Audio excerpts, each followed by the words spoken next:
میرے مدرسے کے طالب علموں، میرے فرقے کے سب لوگوں، شروع ہوا تھا ابا جی سے، مفتی صاحب کی مخبری سے، پھر ڈیزل کے پرمٹ حاصل، کشمیر کمیٹی بھی تھی شامل، 2 وزارتیں مل جاتی تھیں، دونوں پارٹیاں گھر آتی تھیں، پکا تھا سرکاری بنگلہ، گاڑی پر لہراتا جھنڈا، حلوے مانڈے بکرے بھاری، سارے کھانے تھے سرکاری، کام تھے اس پیکج کے بدلے دینا سب چوروں کو فتوے، مشرف نواز اور زرداری، میں رہا سب کا درباری، ان ساروں کی تال بنا، ان کی مذہبی ڈھال بنا، لیکن اب اتنے برسوں بعد میری دکان ہوئی برباد، گھر سے الیکشن ہارا ہوں، بے روزگار بیچارہ ہوں،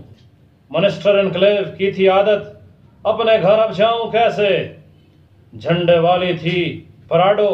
اپنی مہران چلاؤں کیسے، ساری زندگی قوم سے کھایا،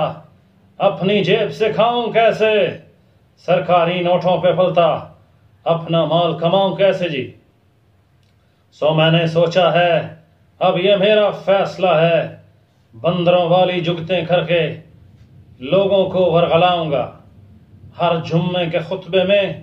لوگوں کو اکساؤں گا، مدرسوں کو فوج مخالف کھل کے میں بھڑکاؤں گا، کیونکہ جن کا نمک ہے کھایا ان کو نیب نے ہے بلوایا، اس حرام نمک کو حلال کرنے کا وقت ہے آیا جی، کہیں اگلی ہو میری باری، طالب علموں کر لو تیاری، حکومت مجھے خرید لے ورنہ آدھی قیمت بھی دے دو ورنہ، 73 کے آئین کی روح سے جمہوریت کے عین مطابق، کس نے کہا کہ فسادی ہوں، خبردار یہ کہا کہ راشی ہوں، حد ادب میں باغی ہوں جی۔